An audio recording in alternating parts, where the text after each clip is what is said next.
नमस्कार, मी समृद्धी गोंजी. आपल्या या अष्टविनायक यात्रेच्या तिसऱ्या भागात तुमचं स्वागत आहे.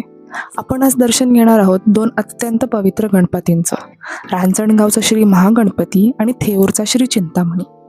बाप्पाच्या कृपेने एक एक ठिकाण गाठताना ही यात्रा अजूनच भक्तिमय होत चाललेली आहे. आपला प्रवास ओझरहून रांजणगावकडे सुरू झाला. ओझर ते रांजणगावचा प्रवास साधारण 65 किलोमीटरचा होता. साधारण 1.5 ते 2 तासांचा प्रवास. आम्ही संध्याकाळी निघालो आणि सुमारे 8:15 ते 8:30 दरम्यान रांजणगावला पोहोचलो. थोडी गर्दी होती कारण वेळही अशी रात्री भक्तांनी भरलेली. पण जसा मंदिरात प्रवेश केला एकदम ती भक्तिभावाची लहर जाणवली. बाप्पाचं सुंदर रूप डोळ्यांसमोर आलं आणि मन अगदी प्रसन्न झालं. नमस्कार. तर आता आपण आलोय रांजणगावच्या महागणपतीला. अष्टविनायक मधील चौथा गणपती आणि आमच्या अष्टविनायक यात्रेतील आमचं गणपती अष्टविनायक पैकी हे 5 मध्ये व्यवस्थित आहे, जे त्याचं आम्ही आज दर्शन घेतो. तर आपण आहोत आता रांजणगावच्या महागणपतीच्या मंदिरात. तर इथली कथा अशी आहे की इथे त्रिपुरासूर नावाचा दैत्य होता, ज्याला श्री शंकरांनी वरदान दिलेलं, अनेक शक्ती प्राप्त करून घेतलेलं. पण त्या शक्तींचा त्यांनी गैरवापर केला आणि बहुतेकांना त्रास दिला, अगदी पृथ्वीलोक आणि देवलोक सुद्धा. तर त्यानंतर एक अशी वेळ आली की स्वतः श्री शंकरांनी गणपतीला आराधना केली आणि इथे अवतार घेऊन त्याचा नाश करायला लावला. त्यामुळे अष्टविनायक पैकी सर्वात शक्तिशाली असणाऱ्या या गणपतीमुळे या गणपतीला महागणपती असं म्हटलं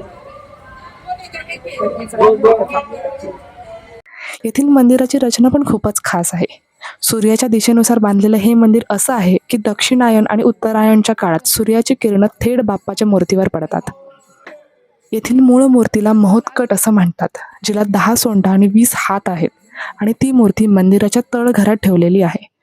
पूजेकरिता जी मूर्ती असते तिच्या शेजारी रिद्धी-सिद्धी आहेत आणि हा गणपती नवसाला पावणारा, श्रद्धेचा आणि सामर्थ्याचं प्रतीक आहे. दर्शन झाल्यानंतर आम्ही मंदिर परिसरातच थांबलो. इथे राहायची आणि जेवायची सोय खूपच उत्तम आहे.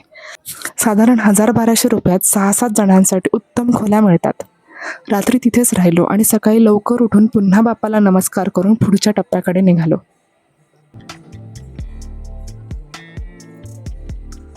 यावेळेस आपला मार्ग होता थेऊरचा श्री चिंतामणी बाप्पा.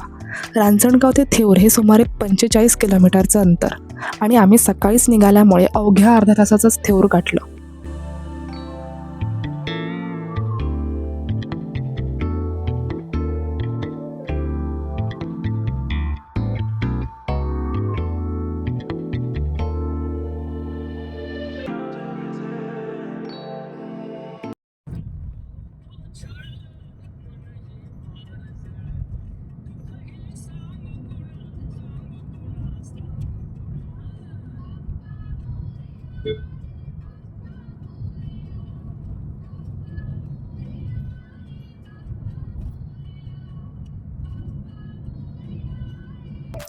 मुळामोठा नदीने वेढलेलं ते ठिकाण एकदम शांत, प्रसन्न आणि भक्तिमय वातावरणातलं होतं. मंदिरात प्रवेश करताच ती शांती आणि प्रसन्नता मनाला स्पर्शून गेली. येथील मूर्ती स्वयंभू आहे. डावी सोंड, डोळ्यांमध्ये लाल माणिके आणि कपाळावर हिरे जडलेले. इतकी सुंदर, इतकी तेजस्वी की नजरेला हटवावं असं वाटतच नाही.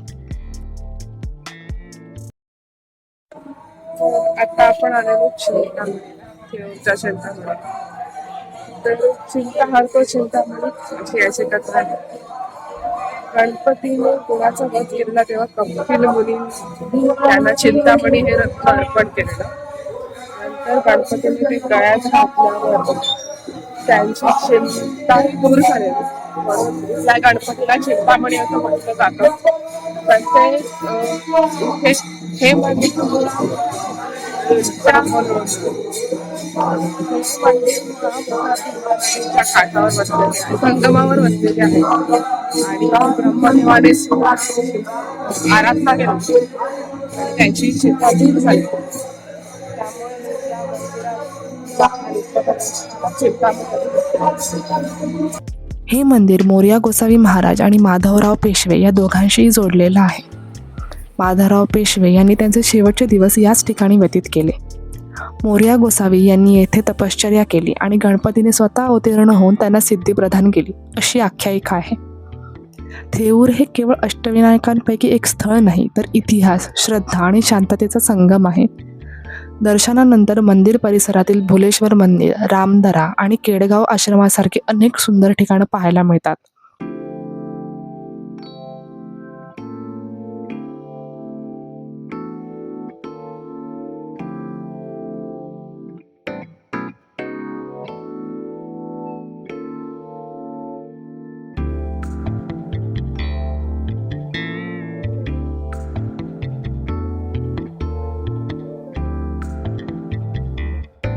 या 2 गणपतींच्या दर्शनाने आमच्या यात्रेचा दुसरा दिवस खरोखरच अविस्मरणीय ठरला. एकीकडे महागणपतीचं तेज आणि दुसरीकडे चिंतामणीचा शांत रूप. मन अगदी प्रसन्न झालं. आता पुढच्या व्हिडिओत आपण मोरेश्वर मंदिर मोरगाव आणि सिद्धिविनायक मंदिर सिद्धटेक यांच्या दर्शनासाठी जाणार आहोत. तोपर्यंत व्हिडिओ आवडला असेल तर लाईक, शेअर आणि सबस्क्राईब नक्की करा. आणि बाप्पाच्या कृपेने आपली यात्रा अशीच पुढे जाऊ द्या.